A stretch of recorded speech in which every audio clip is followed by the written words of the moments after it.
আসসালামু আলাইকুম ওরহমতুল্লাহি ওবরাকাতুহু। আলহামদুলিল্লাহি ওয়াহদা ওয়াসসালাতু ওয়াসসালামু আলা আবদিহিল মুস্তাবা আল মুস্তফা ওয়া আলা আলিহি ওয়া সাহবিহি রশাদা। প্রিয় দর্শক, শুরু হলো বিআরবি ইসলামী জীবন ও জিজ্ঞাসা। সাথে আছি মাসুম বিল্লাহ বিন রেজা। দেশ কিংবা দেশের বাইরে যে যেখান থেকে আমাদের ইসলামী প্রশ্নোত্তরের সরাসরি আয়োজন উপভোগ করছেন, আশা রাখি ভালো আছেন। আমরা দোয়া করি আল্লাহ তাআলা আপনাদের সবাইকে সব জায়গায় সবসময় ভালো রাখুন, আমাদের সহ। দর্শক, অনুষ্ঠানে আমরা ইসলামের বিভিন্ন বিষয় নিয়ে কথা বলি, নতুন নতুন ইসলামী বিষয় নিয়ে কথা বলি, আর আপনাদের করা ইসলাম বিষয়ক বিভিন্ন প্রশ্নের জবাব দিয়ে থাকি পবিত্র কুরআন এবং সহিহ হাদিসের আলোকে। আজ আমরা যে বিষয় নিয়ে কথা বলবো সেটা হচ্ছে যে আমলগুলোতে রয়েছে জান্নাতের সুসংবাদ। এ বিষয় নিয়ে আলোচনায় রয়েছেন, প্রশ্নের জবাব রয়েছেন বিশিষ্ট ইসলামী চিন্তাবিদ, শিক্ষাবিদ, গবেষক, লেখক শাইখ আল আমিন মাদানী।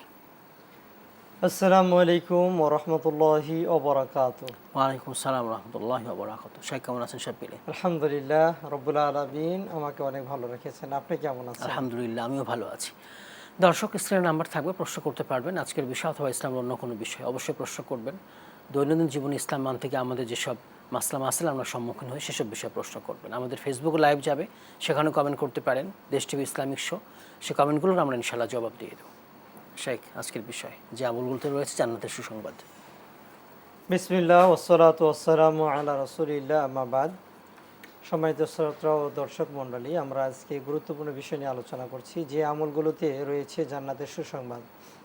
আল্লাহ তাআলা পৃথিবীতে মানুষকে সৃষ্টি করেছেন তার ইবাদতের জন্য। এই ইবাদতগুলো করার পিছনে অন্যতম একটি কারণ হচ্ছে আল্লাহ সন্তুষ্টি অর্জন এবং প্রসন্নময় জান্নাতে থাকা। কি কি আমল করলে আমরা জান্নাতে যেতে পারবো, সেই বিষয়গুলো নিয়ে আমরা সংক্ষিপ্তভাবে আজকে জানবো ইনশাআল্লাহ।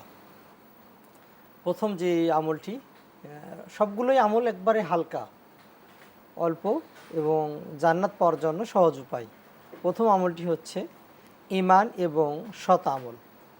কেউ যদি আল্লাহর প্রতি বিশ্বাস স্থাপন করে, পাশাপাশি সৎ আমল করে, আমল সালেহ করে, তাহলে আল্লাহ তাআলা তাকে জান্নাতে দিবেন। এই ব্যাপারে সূরা বাকারার 82 নম্বর আয়াতে আল্লাহ তাআলা বলছেন, ওয়াল্লাযীনা আমানু ওয়া আমিলুস সালিহাত উলাইকা আসহাবুল জান্নাহ হুম ফিহা খালিদুন। আর যারা ঈমান এনেছে এবং সৎ আমল করেছে, নিশ্চয়ই তারা হচ্ছে জান্নাতের অধিকারী এবং সেখানে তারা চিরস্থায়ী থাকবে। উক্ত আয়াত থেকে বোঝা যাচ্ছে যারা আল্লাহর প্রতি বিশ্বাস স্থাপন করবে, পাশাপাশি সৎ আমল করবে, পাঁচ ওয়াক্ত সালাত, সিয়াম, হজ, যাকাত, ভালো কাজের আদেশ, অন্যায় কাজ থেকে নিষেধ, তারা জান্নাতের অধিকারী। তাহলে সে জান্নাতের অধিকারী হতে পারবে। এইটাই সামারি চলে আসে, সামারি চলে আসে, এর বাইরে আর এর মধ্যে সব ঢুকে যায়, নেক আমলের মধ্যে সব ঢুকে যায়। এরপরে যেহেতু আমরা স্পেসিফিকলি ইনশাআল্লাহ অবশ্যই দ্বিতীয় নাম্বার যে বিষয়টা, সেটা হচ্ছে তাকওয়া অর্জন করা। জি, কেউ যদি তাকওয়া অর্জন করে তাহলে সে জান্নাতের অধিকারী হতে পারবে। তাকওয়া কি? সেটা হচ্ছে আল ইমতিসালু বি আওয়ামিরিল্লাহি তাআলা, আল্লাহ তাআলা যা আদেশ করেছেন তা বাস্তবায়ন করা, ওয়াল ইজতিনাবু আন নাওয়াহিহি, এবং যা নিষেধ করেছেন তা ছেড়ে দেওয়া। আলী রাদিয়াল্লাহু তাআলা আনহু তিনি তাকওয়ার পরিচয় দিতে গিয়ে বলেছেন যে আল খাউফু মিনাল জালিল, মহান রব্বুল আলামিন রব্বি কারীমকে ভয় করা, যেখানেই থাকো না কেন। 2 নাম্বার ওয়ালা আমালু বিতানজিল, কোরআন এবং সুন্নাহ মোতাবেক আমল করা। 3 নাম্বার ওয়াল কানাআতু বিল কালিল, অল্পতে তুষ্ট থাকা, বেশিতে মানে খুব ব্যস্ত না হয়ে যাওয়া। চতুর্থ নাম্বার বলা হয়েছে যে ওয়াল ইস্তিদাদু লিয়াউমির রাহিল, মানুষকে যে পরকালে গমন করতে হবে এর জন্য প্রস্তুত গ্রহণ করা। এই 4টা কাজ যার ভিতরে থাকবে সেই মুত্তাকি হতে পারবে। আর যারা মুত্তাকি হতে পারবে তাদের ব্যাপারে আল্লাহ তাআলা বলছেন, ইন্নাল মুত্তাকিনা ফি জান্নাতিন ওয়া উয়ুন, যারা মুত্তাকি হবে নিশ্চয় তারা প্রসন্নময় সুখের স্থান এবং প্রবাহমান ঝর্ণাতে তারা থাকবে। এবং এই ধরনের আয়াত অনেকগুলো রয়েছে। এই ব্যাপারে অনেক আয়াত রয়েছে। অনুরূপভাবে আল্লাহ রাসূল সাল্লাল্লাহু আলাইহি ওয়াসাল্লাম বলছেন, তিরমিজি এবং ইবনে মাজাতে হাদিসটা এসেছে যে আকসার মা ইউদখিলুন নাস আল জান্নাহ আত তাকওয়া ওয়া হুসনুল খুলুক, মানুষ বেশিরভাগ যে আমলের দ্বারা জান্নাতে প্রবেশ করবে তা হচ্ছে তাকওয়া এবং উত্তম চরিত্র, ভালো চরিত্র, পবিত্র চরিত্র। এই জন্য প্রত্যেকটি মানুষের জন্য করণীয় যারা জান্নাতে আশা করি সর্বদা সবখানে তাকওয়া অর্জন করা। জি জি।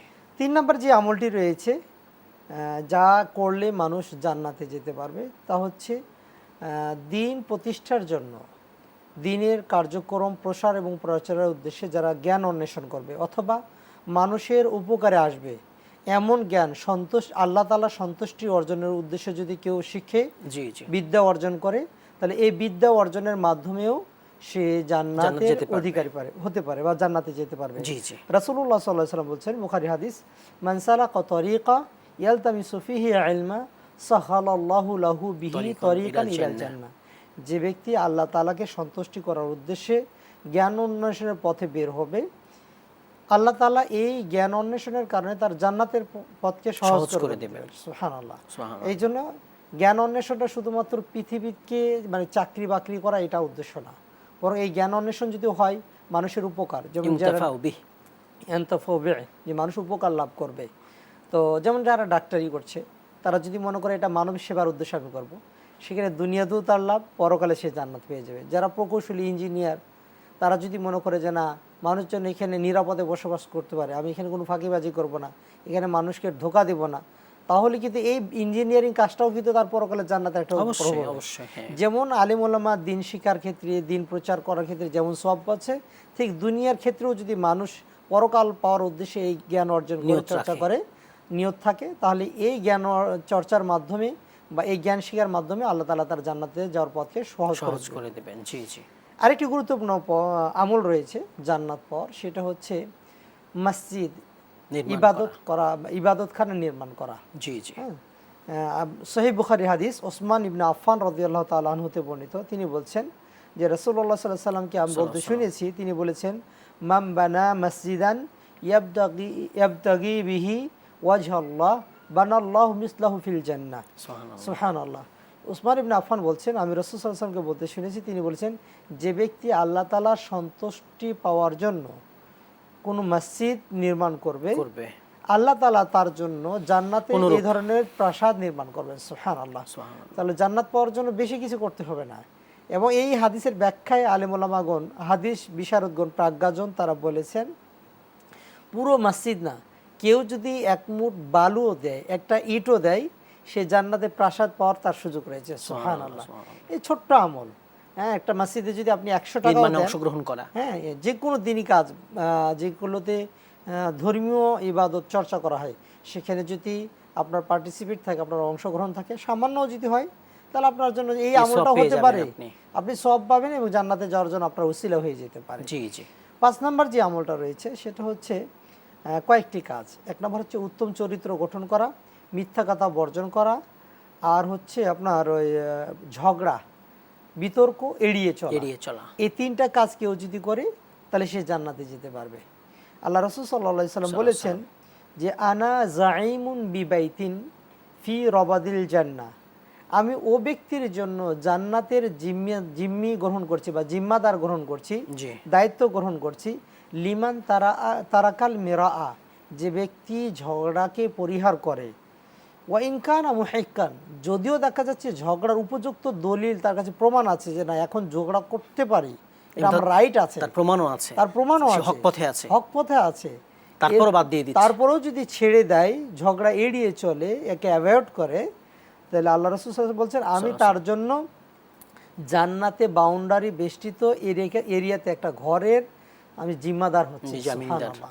অনুরূপভাবে তিনি আরো বলছেন ওয়াবি বাইতিন ফি ওয়াসাতিল জান্নাহ, আর জান্নাতের মাঝখানে একটা ঘরে আমি জিম্মাদার হচ্ছি, যে ব্যক্তি লিমান তারাকা আল কাযিবা, মিথ্যা কথা ছেড়ে দিল, ওয়া ইন কানা মাজিহান, যদিও সেটা আপনার ঠাট্টার জন্য হয়, তামাশার জন্য হয়, তামাশামূলক কথা, মানুষকে খুশি করার জন্য মিথ্যা কথাও যদি বলে, এটা যদি কেউ ছেড়ে দেয়, আল্লাহ রাসূল বলছেন আমি তার জন্য জান্নাতের মধ্যবর্তী ঘরের জিম্মাদার হচ্ছে। আমরা আলোচনা আরো সময় একটা বিরতি নেব ইনশাআল্লাহ। দর্শক, আপনারা দেখছেন বিআরবি ইসলামী জীবন ও জিজ্ঞাসা। সময় হলো ছোট্ট বিরতি, একটু পরে ফিরবো, ফিরে এসে আলোচনা শুনবো। আমাদের সঙ্গে থাকবেন ইনশাআল্লাহ।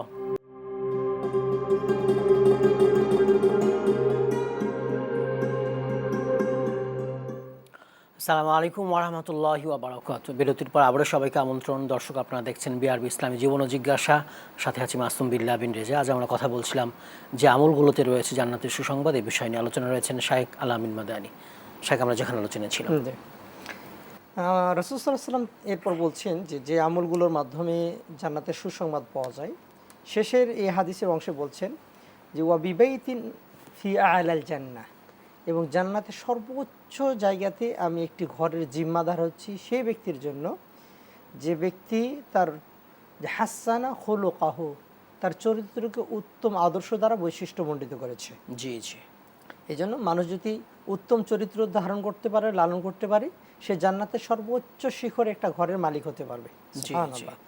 অনুরূপভাবে আরেকটি জান্নাত পাওয়ার সহজ উপায় হচ্ছে যে সবসময় ওযু অবস্থায় থাকা এবং আজানের পরে একামতের পূর্বে 2 রাকাত সালাত আদায় করা।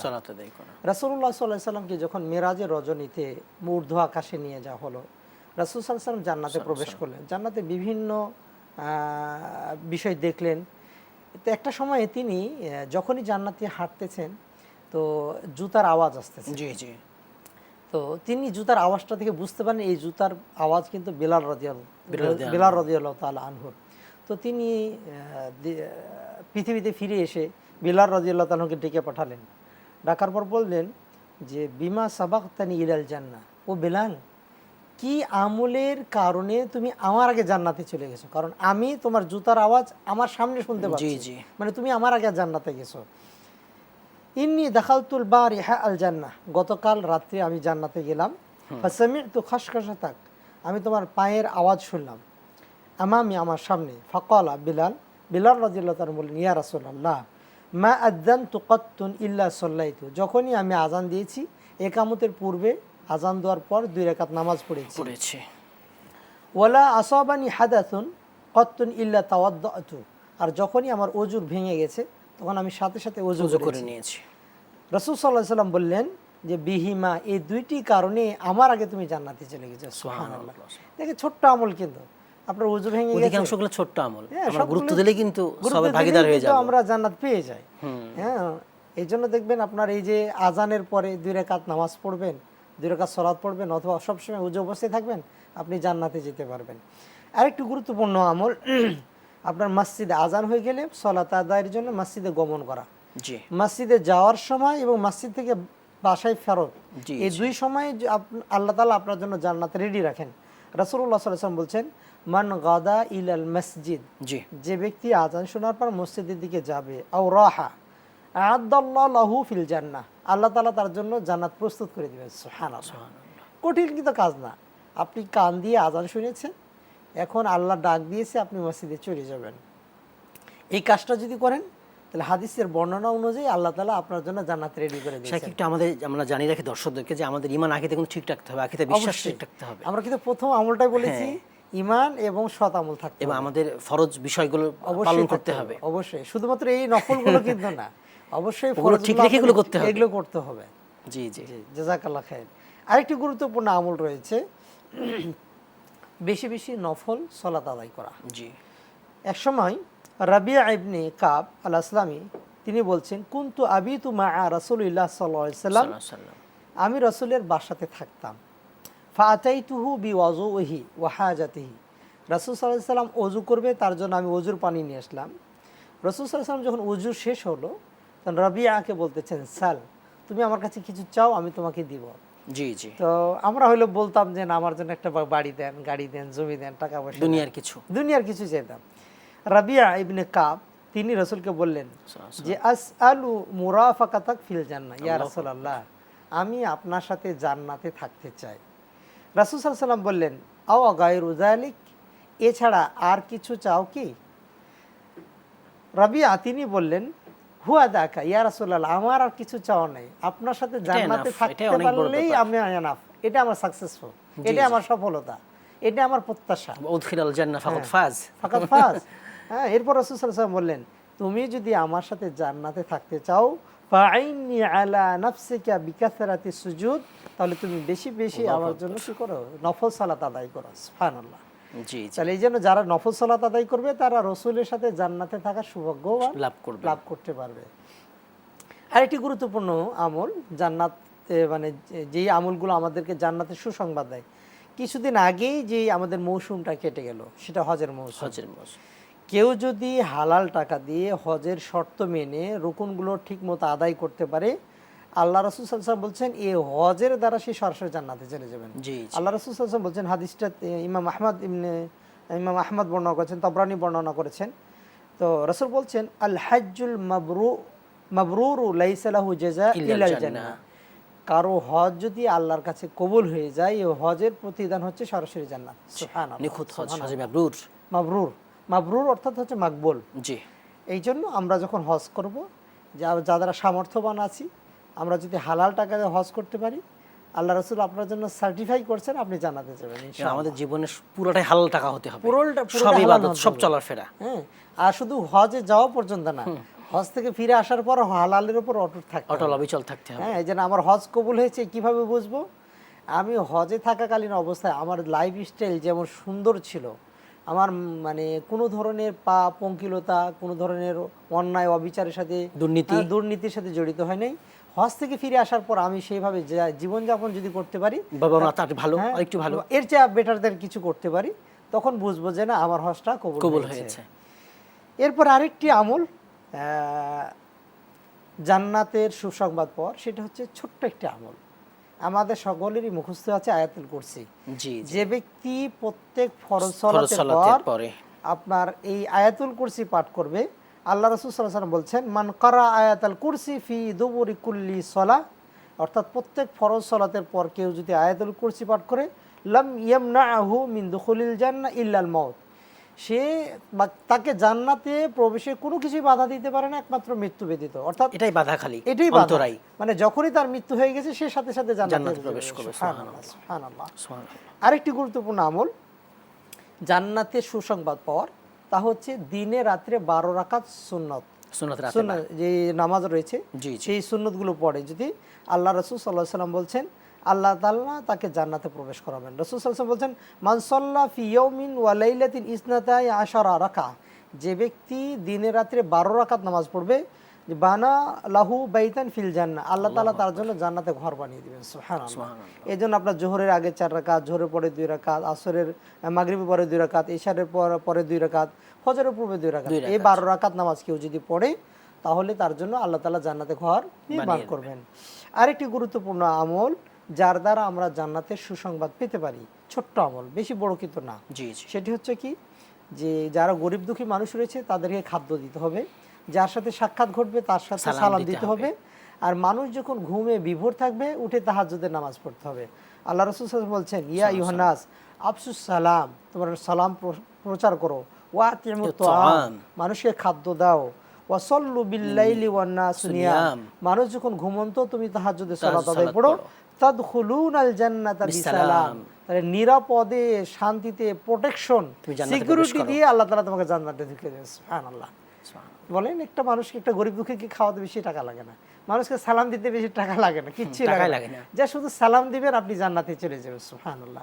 আরেকটি গুরুত্বপূর্ণ আমল, শেষের দিকে এসে গেছি, সেটা হচ্ছে কেউ যদি, আল্লাহ তাআলা যে নিয়ামতগুলো দিয়েছেন তার অন্যতম একটি নিয়ামত হচ্ছে সন্তান, কেউ যদি সন্তানকে ইসলামী আদর্শ দ্বারা প্রতিপালন করে, জি, জি, তার দেখাশোনা করে, সে রাসূলের সাথে জান্নাতে থাকতে পারবে। সুবহানাল্লাহ। রাসূল সাল্লাল্লাহু আলাইহি ওয়াসাল্লাম বলছেন, মান আলা জারিয়া দাখালতু আনা ওয়া হুয়া আল জান্নাতা, যে ব্যক্তি তার সন্তানকে ইসলামী, সন্তান বলতে আবার কন্যাকে বোঝানো হয়েছে, জি, যারে মানে মেয়ে সন্তানকে, যে ব্যক্তি মেয়ে সন্তানদেরকে সুশিক্ষিত করবে, সুশিক্ষায় শিক্ষিত করবে, আমি এবং সে জান্নাতে এইভাবে ঢুকবো। তিনি 2টা আঙ্গুল দিয়ে ইশারা করেছেন, মানে আমি এবং সে জান্নাতে এইভাবে, এত কাছাকাছি, এত কাছাকাছি। আপনি নিজে সন্তানকে সুশিক্ষায় শিক্ষিত করবেন, ইসলামের আলোতে আলোকিত করবেন, জি, জি, এর দ্বারা আপনি জান্নাতে যেতে পারবেন। আরেকটি গুরুত্বপূর্ণ আমল যেটা আমরা জান্নাতের সুসংবাদ পাই, সেটা হচ্ছে ইয়াতিম, অনাথ ব্যক্তি যারা রয়েছে, কেউ যদি এদের দেখভাল করার দায়িত্ব নেয়, আল্লাহ রাসূল বলছেন যে আনা ওয়া কাফিলুল ইয়াতিম, আমি এবং ইয়াতিমের দায়ভার গ্রহণকারী ফিল জান্নাত হাকাদা, জান্নাতে এইভাবে অবস্থান করব। সুবহানাল্লাহ। তাহলে কত ইয়াতিম রয়েছে, মাদ্রাসা রয়েছে, স্কুল রয়েছে, আমরা উল্টোটা দেখি, ভক্ষণ করে তাদের সম্পদগুলো, হ্যাঁ, বরং তাদের সম্পদগুলো আমরা অন্যায়ভাবে ভক্ষণ করি, আমরা তাদেরকে ঘর থেকে বিতাড়িত করি, তাদের সম্পদগুলোকে আমরা দখল করে নিই, এটাকে হুবান কাবীরা বলা হয়েছে, বড় একটা পাপ বলা হয়েছে। এই জন্য জাহান্নামের আগুন ভক্ষণ করে তারা, হ্যাঁ, জাহান্নামের মানে জাহান্নামের আগুন সেই পেটের মধ্যে কি করলো, জ্বালিয়ে নিল। আরেকটি আমল রয়েছে জান্নাত পাওয়ার, সেটা সহজ, খুব সহজ, কিন্তু আমাদের এটা এই সুন্নতটা চলে গেছে, সেটা হচ্ছে কি, অসুস্থ ব্যক্তিকে দেখতে যাওয়া, তার জন্য দোয়া করা। আল্লাহ রাসূল সাল্লাল্লাহু আলাইহি ওয়াসাল্লাম বলছেন যে মান আদা মারিজা, যে ব্যক্তি অসুস্থ ব্যক্তিকে দেখার জন্য যাবে, লাম ইয়াজাল ফি খুরফাতিল জান্নাহ, সে জান্নাতের সব সময় ফল আরোহণ করতে থাকলো, হাত্তা ইয়ারজিয়া, যতক্ষণ পর্যন্ত তার কাছ থেকে ব্যাক না করতেছে। সুবহানাল্লাহ। সুবহানাল্লাহ। এই জন্য আমাদের দেশে দেখবেন মানুষ অসুস্থ হলে দেখা বা তার শুশ্রূষা করা এটা কমে গেছে। আল্লাহ রাসূল সাল্লাল্লাহু আলাইহি ওয়াসাল্লাম তার সাহাবাদেরকে নিয়ে দল বেঁধে অসুস্থ মানুষকে দেখতে যেতেন। জি জি। আমি মদিনা থাকতে অবস্থায় আমি বাংলাদেশ হজ মিশনে আইটি সেক্টরে একটু কাজ করতাম। তো মেডিকেলে ওই বাংলাদেশে হাজি যারা আছে তাদের নাম এন্ট্রি করার জন্য যেতাম। প্রত্যেক দিন আসর পর দেখতাম একজন মুরব্বী মানুষ মেডিকেলে আসতেছে।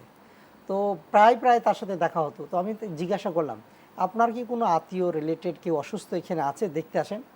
বলছে না, আমি এই কারণে আসি না, আমি রাসূল সাল্লাল্লাহু আলাইহি ওয়াসাল্লাম ওই হাদিস অনুযায়ী আসি যে রাসূল সাল্লাল্লাহু আলাইহি ওয়াসাল্লাম বলছেন যে ব্যক্তি অসুস্থ ব্যক্তির শুশ্রূষা করবে, আল্লাহ তাআলা তার জন্য ফল জান্নাতে ফলের ব্যবস্থা করবে।